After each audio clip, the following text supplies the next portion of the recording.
오늘 저희들이 읽은 본문은 갈라디아서 1장 1절에서 5절입니다. 저희들이 읽은 본문을 크게 1절에서 2절 그리고 3절에서 5절의 두 부분으로 나누어 볼 수가 있습니다.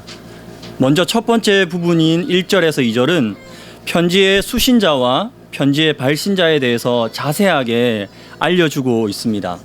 그리고 1절부터 2절 상반절은 편지를 보내는 사람, 즉 발신자가 누구인지 정확하게 알려주고 있고, 2절 하반절에서는 바울의 편지를 받는 수신자가 누구인지 가르쳐주고 있습니다. 그리고 두 번째 부분인 3절에서 5절은 이 부분에서 바울은 수신자를 위하여서 주님께 기원을 드리고 있습니다. 3절에서 4절은 수신자를 위한 기원이고, 마지막 5절은 하나님께 대한 기원입니다. 1절과 2절 상반절에서 드러나는 발신자는 제가 말씀드렸다시피 바울입니다. 그리고 바울과 함께 있는 모든 형제들이라고 기록되어 있습니다. 특별히 바울은 1절에서 예수 그리스도와 하나님 아버지로 인하여 자신이 사도가 되었다고 강력하게 자신이 어떤 사람인지 말하고 있습니다. 그리고 2절 하반절에서 알 수 있는 수신자는 갈라디아에 있는 여러 교회들, 즉 하나의 교회가 아니라 복수의 교회라는 것을 알 수 있습니다. 왜냐하면 갈라디아는 한 동네의 이름이 아니라 동네보다 훨씬 넓은 지역을 가리키는 이름이기 때문입니다. 그러니까 십자가 지기 교회에 보낸 편지가 아니라 이태원에 있는 교회들, 혹은 그것보다 훨씬 더 큰 개념으로서 서울에 있는 하나님을 믿는 교회들에게 보냈다. 즉 그래서 복수의 교회들에게 보낸 편지입니다. 그리고 난 후에 바울은 수신자와 하나님을 위하여서 기원하고 있습니다. 기원이라는 말은 바둑을 배우는 곳이 아니라 바라는 일이나 소망하는 것들이 이루어지기를 간절히 바라는 소망입니다. 그것을 간절히 빈다는 의미입니다. 그런데 갈라디아서를 기원으로 시작한다는 것은 조금은 이상해 보입니다. 왜냐하면 바울은 이후에 갈라디아서에서 갈라디아 교회들을 아주 높은 강도로 책망하고 있기 때문입니다. 책망하기 위해서 이 서신을 쓰고 있는데, 책망하기 이전에 앞서서 그 책망받아 마땅한 사람들을 위해서 기원하고 있는 것이죠. 바울은 왜 이 갈라디아 교인들을 책망하는 것일까요? 저희들 읽지 않았지만 그 다음 구절인 6절에 그 이유가 잘 나와 있는데요. 제가 읽어보겠습니다. 그리스도의 은혜로 너희를 부르신 이를 이같이 속히 떠나 다른 복음을 따르는 것을 내가 이상하게 여기노라. 아멘. 그들은 그리스도의 복음을 떠나서, 그것도 속히 떠나서 다른 복음을 따랐던 것입니다. 여기서 바울이 이상하게 여겼다라는 말을 쓰고 있는데요. 엄청 놀랐다는 말입니다. 물론 이 놀랐다는 말은 좋은 의미에서 놀랐다라는 그런 의미로서 쓰이기도 하지만, 오늘 이 본문에서는 좋은 의미에서 놀랐다는 것이 아니라 너무나 이상하고 해괴한 일을 당해서 충격을 받았다라는 의미입니다. 유일한 복음을 떠나서 다른 복음을 외치는 자들의 꼬임에 넘어갔기 때문에 바울은 갈라디아 교회를 책망하는 것입니다. 그래서 뒤에 나오겠지만 3장 1절에 보시면 바울은 그들을 어리석은 갈라디아 사람들아 이렇게 부르고 있는 것입니다. 그렇다면 바울이 수신자와 하나님을 위해서 기원드리는 내용에 대해서 저희들이 살펴보고자 합니다. 바울은 수신자와 하나님을 위해서 어떤 것을 기원하고 있습니까? 이 기원이 아까 말씀드렸다시피 3절에서 5절에 나오는데요. 3절과 저희들 5절을 같이 한번 읽어보겠습니다. 3절을 먼저 읽겠습니다. 시작. 우리 하나님 아버지와 주 예수 그리스도로부터 은혜와 평강이 있기를 원하노라. 아멘. 5절입니다. 영광이 그에게 세세토록 있을지어다. 아멘. 이렇게 바울은 수신자를 위해서 먼저 은혜와 평강이 있기를 기원하고 있습니다. 그리고 5절에서는 하나님을 위해서 하나님께만 영광이 있기를 기원하고 있습니다. 아까 말씀드렸다시피 다른 복음을 일하는 오류에 빠져서 책망받아 마땅한 사람들에게 하나님 아버지와 주 예수 그리스도로부터 은혜와 평강이 있기를 기원하고 있습니다. 자, 그렇다면 바울이 갈라디아 교인들을 위해서 기원하고 있는 은혜와 평강이라는 것은 무엇을 말하는 것일까요? 저희들이 교회에서 은혜와 평강이라는 말을 매우 많이 쓰고 자주 쓰고 하지만 자주 쓰고 많이 사용하는 용어일수록 단어일수록 오히려 그 뜻을 정확하게 정의할 수 없는 것들이 굉장히 많이 있습니다. 오늘 본문에서 말하고 있는 은혜와 평강이라는 것은 사실 바울 서신을 전체적으로 보시면 거의 모든 서신의 앞에 나오는 말이 은혜와 평강의 기원입니다. 그러나 그렇다고 해서 이 기원을 의뢰하는 가벼운 인사말로 넘겨서는 안 됩니다. 먼저 은혜와 평강은 이 둘 관계를 먼저 살펴보아야 되는데요. 은혜와 평강은 그 자체로 동일한 것이 아니라 은혜는 원인이라 할 수 있고요. 평강은 은혜로 말미암은 결과라고 할 수가 있습니다. 은혜와 평강에는 순서가 있다는 말입니다. 은혜가 먼저 오고 평강이 나중에 오게 되는 것입니다. 바울은 디모데 전후서에서는 이 은혜와 평강 사이에 긍휼이라는 단어가 들어가긴 하지만 디모데 전후서를 제외한 모든 서신에서 이 은혜 그리고 평강의 순서를 지키고 있습니다. 이 순서에서 저희들이 원인과 결과를 알 수 있게 되는 것이죠. 그래서 저희들이 이 순서에서 알 수 있는 첫 번째 사실은 만약에 우리의 삶 속에서 평강이 없고 우리 가정 가운데서 샬롬이 흐트러져 있고 또 교회 속에서 불협화음 가운데 평강이 깨어져 있다면 우리가 먼저 구해야 할 것은 평강이 아니라 평강을 불러오는 은혜라는 것입니다. 먼저 은혜를 찾아야 되는 것입니다. 평강이 없어져 버린 원인을 찾기 위해서 개인의 삶과 가정 그리고 교회에 아버지와 아들로부터 오는 은혜를 받고 있는지 잘 살펴보는 지혜가 있어야 된다는 것입니다. 많은 사람들은 평강의 부재가 이 땅에서 우리가 누릴 수 있는 자원이 부족하기 때문이라고 생각합니다. 돈이 없기 때문에, 우리가 집이 없기 때문에, 내가 사랑하는 사람이 없기 때문에 내 삶에 평강이 없다라고 생각합니다. 그러나 성경은 그렇게 말하지 않습니다. 평강이 없는 이유는 우리가 누릴 수 있는 이 세상의 자원의 부족 때문이 아니라 궁극적이고도 핵심적인 원인인 하늘로부터 오는 신령한 은혜가 없기 때문이라는 것입니다. 그렇기 때문에 이 은혜와 평강은 가히 모든 성도가 사모할 만한 것입니다. 그리고 이 은혜와 평강은 모든 성도들에게 절대적으로 필요한 것입니다. 왜냐하면 은혜와 평강이 신령한 것이기 때문입니다. 이 은혜와 평강이 신령한 이유를 저희들이 두 가지로 크게 살펴볼 것인데, 먼저 3절에서 알 수가 있습니다. 저희 3절을 다시 한번 읽어보도록 하겠습니다. 3절입니다. 시작. 우리 하나님 아버지와 주 예수 그리스도로부터 은혜와 평강이 있기를 원하노라. 아멘. 3절 말씀은 은혜와 평강이 어디에서 오는지, 즉 은혜와 평강의 원천, 그 근원에 대해서 분명히 밝혀주고 있습니다. 이 은혜와 평강이 누구의 것인지, 원래 우리에게 있었던 것이 아니라 어디에서 온 건지 정확하게 3절에서 보여주고 있습니다. 바울이 말하는 은혜와 평강은 이 땅의 것도 아니고 종욕에 속한 것도 아니고 귀신에게 속한 것도 아니라 오직 지극히 높은 하늘에 거하시는 거룩하신 하나님 아버지와 그 아버지의 아들이신 진리 되신 그리스도의 것이라고, 그분들에게서 온다고 분명히 말하고 있습니다. 그렇기 때문에 은혜와 평강은 신령한 것입니다.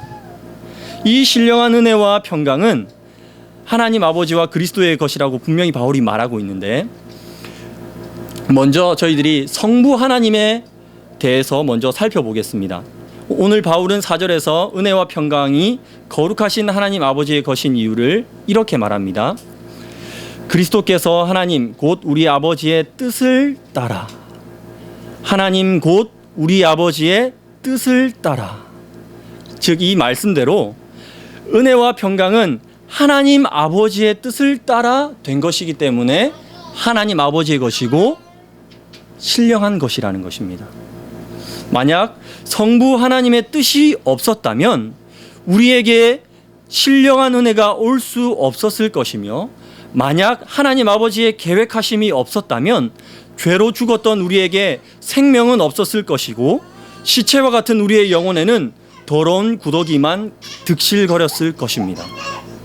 우리를 구원하시겠다는 성부 하나님의 뜻이 없었다면 그 은혜에 우리는 참여하지도 못했을 것이고 복음이라는 것을 듣지도 못했을 것입니다. 그 결과로 저희들은 평강의 피읍도 듣지 못하게 되었을 것입니다. 그러나 성부 하나님께서 뜻하셔서 우리를 구원하시겠다는 놀라운 계획을 그분의 기뻐하심으로 정하셨습니다. 그 뜻하심 때문에, 그분의 작정 때문에 우리에게 은혜가 이르게 되었고, 우리들은 그 은혜를 받아 하나님과 화목을 이루게 되었고, 결국 평강, 히브리어로 말하면 샬롬에 이르게 된 것입니다. 이것이 은혜가 성부 하나님의 것, 성부 하나님으로부터 온다는 의미입니다.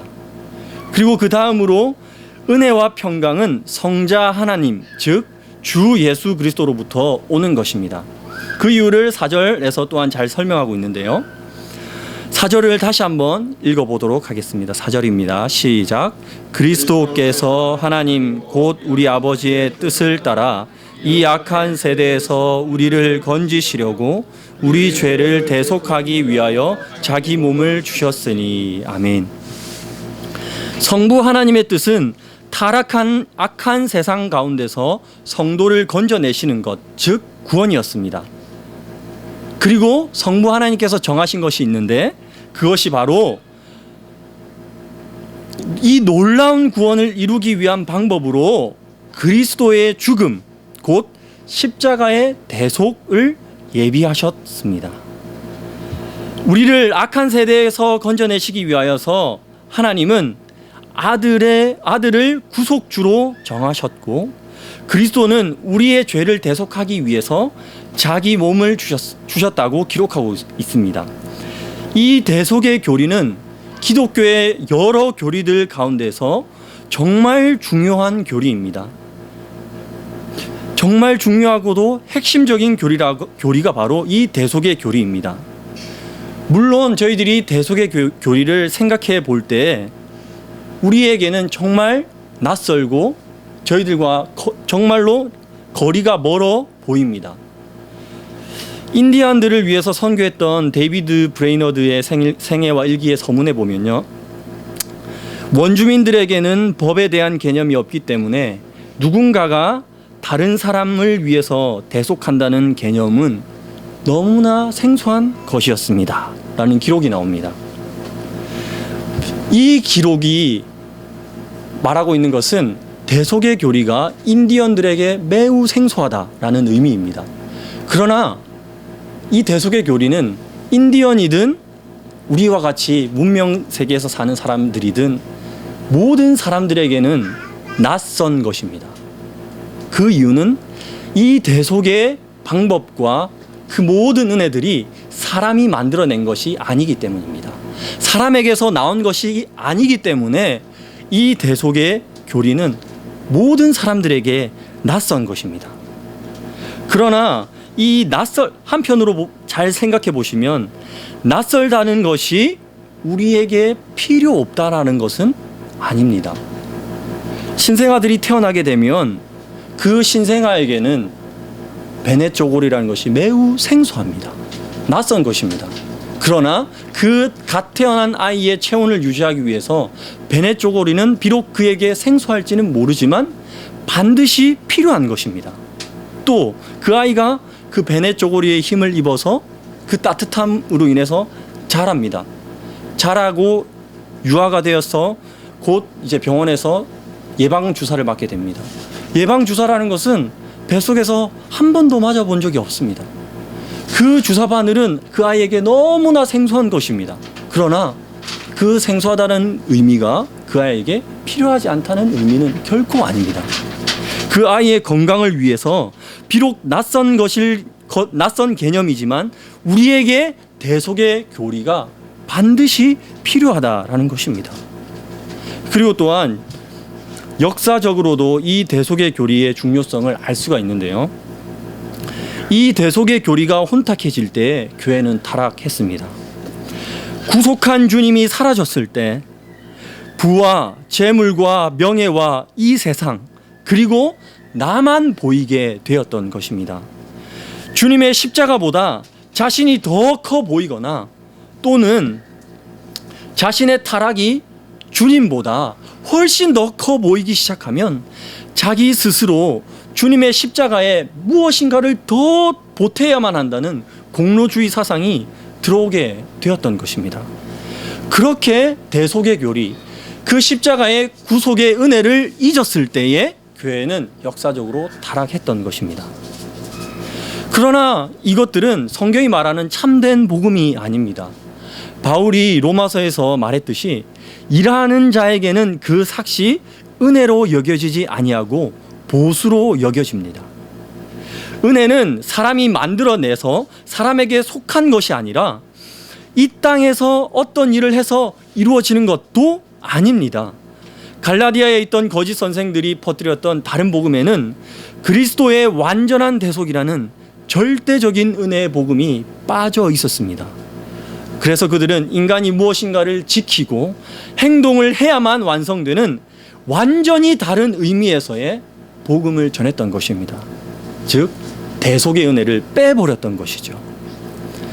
좀 전에 저희들이 들었듯이 대속은 대신 값을 치른다는 의미입니다. 실제로 이 헬라어 본문을 보시면 대속이라는 단어는 있지 않습니다. 그러나 대속의 의미를 정확하게 보여주는 전치사 휘페르라는 전치사가 사용되어 있습니다. 이 휘페르라는 전치사는 무엇을 위하여 또는 무엇을 대신하여 라는 의미로 사용됩니다. 즉 오늘 4절 말씀대로 우리 죄를 위하여 또는 우리 죄를 대신하여 자기 몸을 주셨다라는 의미입니다. 이것과 동일한 용례를 저희들이 디도서에서 살펴볼 수가 있는데요. 디도서 2장을 한번 찾아보겠습니다. 디도서 2장 14절에 대속의 의미를 정확하게 잘 보여주고 있는 표현이 나옵니다. 디도서 2장 14절 신약성경 348페이지쯤에 있습니다. 2장 14절 저희 한 목소리를 한번 읽어보겠습니다. 그가 우리를 대신하여 자신을 주심은 모든 불법에서 우리를 속량하시고 우리를 깨끗하게 하사 선한 일을 열심히 하는 자기 백성이 되게 하려 하심이라. 아멘. 그가 즉 예수 그리스도께서 우리를 대신하여 그분께서 우리의 자리에 서셔서 자신을 주셨다라고 분명히 기록하고 있습니다. 이것이 바로 대속의 의미인 것입니다. 그래서 이 한글로 번역된 개역개정역은 우리 죄를 대속하기 위하여라고 번역이 되어 있는데 이 번역은 너무나 잘된 번역이라고 볼 수가 있습니다. 주님께서 우리의 죄를 대속하기 위하여 우리 죄를 대속하기 위하여서 우리를 대신하여서 자기 자신 즉 자기의 몸을 주셨다라고 분명히 말씀하셨습니다. 성부 하나님의 뜻이 있었고 성자 하나님께서 성부 하나님의 계획을 이루셨습니다. 그리스도는 우리의 죄를 대신하여 자기 자신을 주심으로 우리를 악한 세상에서 건지시려는 성부의 계획을 성취하셨다는 말씀입니다. 그러므로 이 은혜와 평강이 그리스도의 것이며 예수 그리스도로부터 내려오는 것이라는 말입니다. 그러므로 우리에게는 그리스도가 전부이십니다. 이것이 참된 그리스도인의 고백입니다. 그분이 내 죄를 가지고 나를 대신해서 십자가에 죽으셨기 때문에 그리스도가 나의 전부가 되신다고 고백할 수 있습니다. 이것이 참된 복음이고 이것이 참된 은혜입니다. 이 은혜를 따라서 우리에게 구원이 이르게 되었고 우리와 우리를 둘러싼 모든 것이 평강을 되찾게 되었습니다. 궁극적으로 이 평강은 원래 하나님과 우리와의 관계가 깨어졌기 때문에 이 평강이 깨어졌었습니다. 그러나 그리스도의 대속의 사역의 은혜로 말미암아 하나님과의 관계가 회복되었기 때문에 이전에 깨어졌던 하나님과의 평강이 다시 회복되었습니다. 슬픔과 고통의 눈물은 없어지고 우리에게 기쁨과 즐거움, 주님을 향한 참된 사랑이 회복된 것입니다. 갈라디아 교회는 이 복음의 진리, 대속의 은혜에 대한 믿음이 흔들리고 있습니다. 그러나 바울이 2장 16절에서 분명히 말하고 있듯이 사람이 의롭게 되는 것은 율법의 행위로 말미암음이 아니요 오직 예수 그리스도를 믿음으로 말미암는 줄 알므로 우리도 예수를 믿는다라고 말하고 있습니다. 그 말대로 저희들도 하나님과 예수 그리스도를 믿는 참된 성도로 서는 것입니다. 바울이 책망하기 전에 이렇게 아름답고 놀라운 기원을 하고 있는 것을 통하여서 저희들이 우리의 삶에 적용해 볼 것이 있는데요. 단지 바울은 자신의 소망을 밝히는 것이 아니라 바울은 복음을 선포하고 있는 것을 알아야 합니다. 사랑하는 갈라디아 교인들이여, 오직 복음만이 여러분들에게 필요한 것입니다. 오직 하나님과 그리스도로부터 내려오는 은혜만이 여러분들에게 궁극적인 평안을 가져다 줄 수 있습니다 라고 바울은 기원을 하는 것이 아니라 갈라디아 교인들에게 복음을 선포하고 있는 것입니다. 이 말씀을 통하여서 저희들은 은혜와 평강이 우리에게서 생기는 것이 아니라 오직 성부 하나님의 뜻하심과 그 뜻하심을 대속의 십자가로 이루신 성자를 통해서 오는 것임을 알아야 합니다. 그러므로 이 놀랍고도 인간에게 전적으로 낯선 생소한 대속의 은혜를 알고 믿게 된 우리는 하나님께 감사와 찬송을 올려드려야 합니다. 우리의 개인의 삶 가운데서 참된 경건으로, 우리의 가정에서 하나님께 드리는 온전한 예배로, 우리의 교회에서 마음과 뜻과 입을 모은 힘찬 찬송으로 하나님께 감사와 찬송을 올려드려야 합니다. 물론 때때로 우리의 삶 가운데서 감사와 찬송을 올려드리기 힘든 상황들도 오는 것이 사실입니다. 그럼에도 불구하고 우리는 포기하지 말고 하나님께서 베풀어 주신 은혜를 생각해야 합니다. 하나님과 그리스도께서 주신 그 은혜에 감사하는 마음을 가지셔야 합니다. 그 놀랍고도 기이한 은혜를 찬양해야 합니다. 하늘로부터 내려온 신령한 은혜와 자비로우신 그 은총을 늘 기억하는 것이 성도의 마땅한 본분입니다. 그리고 그 다음으로 우리는 이 은혜를 우리에게 주신 성부 하나님과 성자 하나님을 전적으로 의지하는 삶을 살아야 합니다.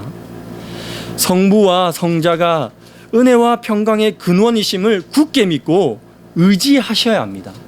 성부 하나님과 성자 하나님을 의지하는 것이 우리의 삶입니다. 바울이 말했듯이 다른 복음은 결코 없습니다.